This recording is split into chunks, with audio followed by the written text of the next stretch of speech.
One of the reasons Doctor Who is such an amazing show is its amazing lore. With a huge cast of villains and a huge cast of allies, it's very easy to miss a few people.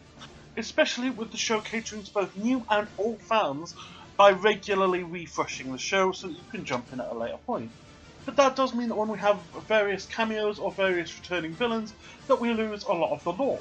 So I thought I would do a bit of a series going through some of the returning characters and the impact that they have had on the show before their new series impact in order to help newer fans understand the significance of these appearances. It should be notable that I will mostly be going through classic Doctor Who from the TV series, not any of the expanded universe.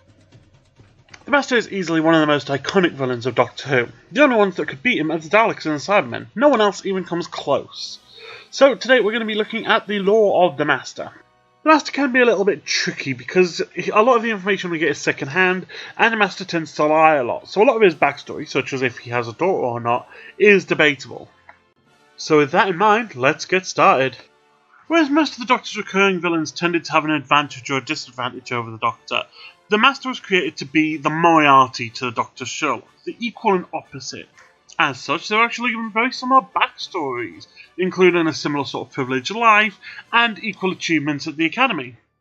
They were even both taught by the same person, Barusa. As a result of all of these factors, the Doctor and the Master became friends at a very early age. She was my first friend, always so brilliant, from the first day at the Academy.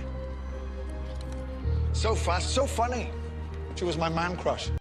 The Master and the Doctor often played together, including on the Master's estate and quite often sneaking out of the Citadel to go drinking. If we had extended canon, there is also even a story of how the Doctor killed to protect the Master. It is also very notable that the untempered schism and the drums were non-existent in Classic Who, so the Master wasn't actually affected by the drums until Derek Jacobigiana. The Master left Gallifrey on the same day as the Doctor, claiming the same reasons that the Doctor claimed, that Gallifrey was boring and that he needed adventure, as well as a disagreement of the non-interference law, although in a drastically different way to how the Doctor saw it. During the first and second Doctor era, he was just doing his own thing, including starting several wars, and became wanted and trapped by the Time Lords. He headed to Earth about the same time as the third Doctor's exile to Earth began. The Time Lords warned the Doctor of his presence, and the Master began trying to take over the Earth. He initially used the Autons and tried to use them to take over the Earth. During this encounter, the Doctor managed to steal the Master's dematerialization circuit from his TARDIS and prevented him from using the TARDIS. During this exile, the Master managed to show his resourcefulness, using current situations like tensions between countries to his advantages.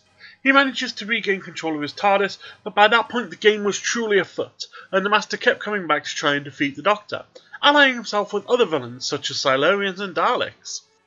The Master eventually got imprisoned by a unit, but even when in prison he was still able to mastermind plans and escape with relative ease thanks to his resourcefulness and hypnoticness. After a while, largely due to the Doctor's exile ending and Roger Delgado's unfortunate death, the Master lost interest in Earth, although it would still be a recurring target due to the Doctor's remaining love of the planet.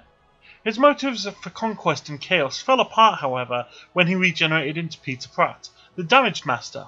This body was not only the final body he could have, but also very disfigured. At this point his motives switched to seeking a new body and gaining immortality. After being stopped by the Doctor a couple of times from obtaining a permanent solution, he instead reveals the power to steal bodies and takes the body of a man called Tremas in order to prolong his life. This action actually led to one of the Doctor's companions joining him, as Tremas' daughter, Nyssa, was searching for her father when she found the Doctor again.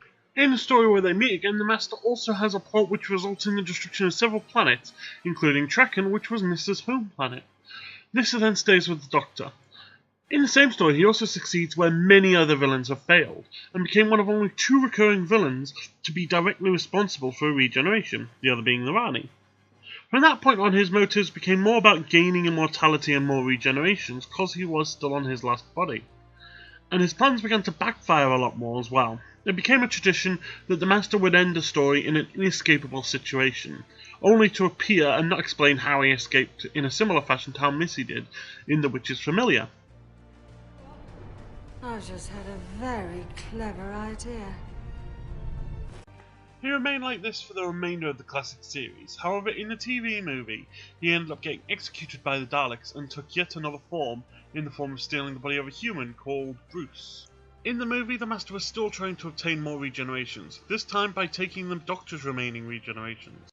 Ultimately though, the Master's plan and body were both short-lived, as by the end of the film the Master ended up falling into the Eye of Harmony, the TARDIS's power source, and dying seemingly forever. Until of course the new series, in which they'd revealed that the Time Lords had resurrected him to fight in the Time War.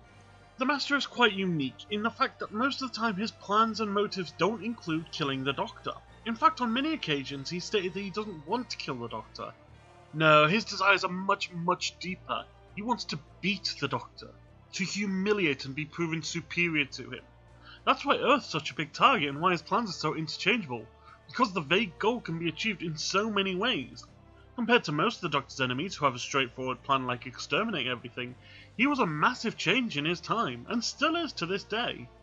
As it's the same character, so much of his New Who appearances are reminiscent of the Master, and the amount of throwbacks he pulls is huge, and yet manages to remain natural. From his love of children's program to him using strange wordings.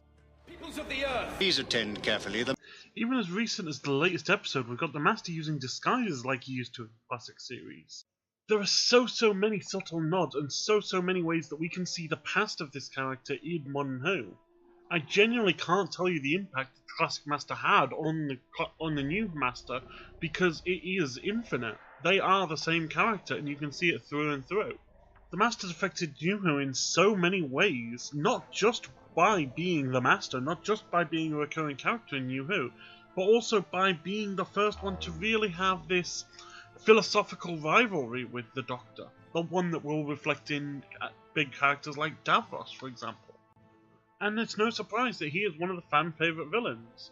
As a matter of fact, if anyone is ever curious about starting Classic Who, I'll usually suggest Series 8 of Classic Who as a place to start, because it is where the Master is the primary protagonist yet still shows a huge range of monsters and themes. Of course, if you'd like to see more about the Master, I will be leaving a link in the description as usual, including all of his appearances. There are a lot with this one now. And yeah, I hope you enjoyed, and I'll see you next time. The Garneto is the best. You will like, comment, and subscribe.